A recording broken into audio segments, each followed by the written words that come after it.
আশা কর্মীদের হাতে পুজোর উপহার তুলে দিলেন কেন্দ্রীয় প্রতিমন্ত্রী।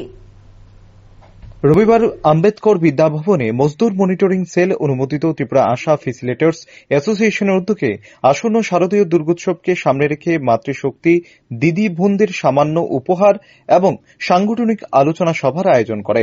এই আলোচনা সভায় উদ্বোধন করেন কেন্দ্রীয় প্রতিমন্ত্রী প্রতিমা ভৌমিক। তাছাড়া উপস্থিত ছিলেন মজদুর মনিটরিং সেলের সভাপতি বিপ্লব কর সহ অন্যান্যরা। আজকের এই অনুষ্ঠানে মোট 450 জন আশা কর্মীর হাতে দুর্গাপুজোর উপহার হিসাবে শাড়ি তুলে দেন কেন্দ্রীয় প্রতিমন্ত্রী। অনুষ্ঠানে বক্তব্য রাখতে গিয়ে কেন্দ্রীয় প্রতিমন্ত্রী প্রতিমা ভৌমিক বলেন, বিজেপি সরকার যা বলে তা কাজ করে দেখায়। তিনি বলেন, নির্বাচনের আগে আশা কর্মীদের 1000 টাকা করে দেওয়ার কথা বলা হয়েছিল, তা দেওয়া হয়েছে। পাশাপাশি দেশের প্রধানমন্ত্রী নরেন্দ্র মোদী মহিলাদের জন্য জনধন প্রকল্প চালু করেছে, যার ফলে দেশের 40 কোটি মহিলা উপকৃত হয়েছেন। গ্যাস সিলিন্ডারের দাম আবারও 100 টাকা কমানো হয়েছে।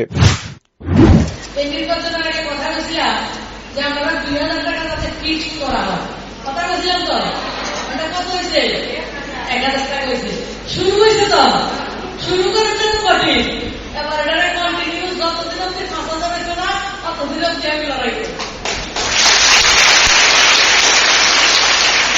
আর সবাই সবার খেয়াল রাখবেন, আপনারা সমাজের খবর রাখেন। দেশের যশস্বী প্রধানমন্ত্রী মহিলাদের জন্য দেখেন, প্রথমে প্রধানমন্ত্রীরা কি করছে আমাদের জন্য জনধন অ্যাকাউন্ট করে দিচ্ছে এবং আজকে ভারতবর্ষে 48 কোটি জনধন অ্যাকাউন্ট আছে, যার মধ্যে 80% অ্যাকাউন্ট হচ্ছে মায়েদের। প্রায় 40 কোটি অ্যাকাউন্ট আমার মায়েদের নামে। তারপরে আমাদের বিভিন্ন গত 2-3 দিন আগে গ্যাসের সিলিন্ডারের দাম কমছেনি। আগে কত কমছিল? 200 টাকা। গত 1 মাস আগে কত কমাইছিল? প্রতি সিলিন্ডারে 200 টাকা। গত 2 দিন আগে কত কমাইছে? কত কমাইছে? 100 টাকা। কেউ জানতে পারে না, দেবো আপনারা আগে জানতে হইব, কারণ সমাজ আপনারা জিজ্ঞেস করে না। সবচেয়ে খবর আপনারা আমার আশা আনন্দকারীর মায়েদের কাছ থেকে সমাজের সবচেয়ে বেশি খবর রাখে এবং দেশের যশস্বী প্রধানমন্ত্রী আপনাদের উপরে সবচেয়ে মহিলাদের উপরে সবাই বিশ্বাস করে এবং মহিলাদের আশীর্বাদ যাতে, কারণ মার আশীর্বাদ হচ্ছে সর্বোপরি। মার আশীর্বাদ যার উপরে থাকে, দুনিয়ার কোনো ক্ষমতা নাই কেউ কোনো লোকসান করতে পারে। ঠিক আছে। প্রধানমন্ত্রী নরেন্দ্র মোদী দেশের মহিলাদের সামাজিক, শিক্ষা এবং অর্থনৈতিকভাবে স্বয়ংসম্পূর্ণ করার জন্য বহুমুখী পরিকল্পনা নিয়েছেন।